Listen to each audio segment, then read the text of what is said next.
ಅಂತೂ ಇಂತೂ 2023 ಮುಗ್ದೋಯ್ತು. 2024ಗೆ ನಾವೆಲ್ಲ ಕಾಲಿಟ್ವಿ. Welcome to a new year, a new challenge. ಹಿಂದೂಗಳಿಗೆ ಯುಗಾದಿ ಪ್ರಕಾರ ಹೊಸ ವರ್ಷ ಶುರುವಾಗುತ್ತೆ. ಆದರೆ ಜಾನ್ 1 ದಿನ happy new year, happy celebrations ಅಂತ ನಾವು ಮಾಡ್ತಾನೆ ಇರ್ತೀವಿ.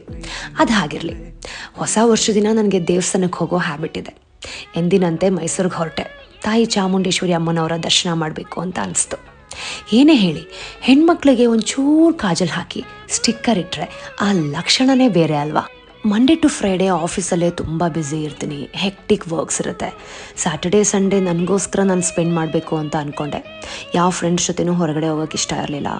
ನ್ಯೂ ಇಯರ್ನ ಬೇರೆ ಎಲ್ಲೋ ರೆಸ್ಟೋರೆಂಟಲ್ಲೋ ಮತ್ತು ಪಾರ್ಟೀಸಲ್ಲೋ ಸ್ಪೆಂಡ್ ಮಾಡೋ ಅಂಥ ಕ್ಯಾಟಗರಿ ನಾನಲ್ಲ.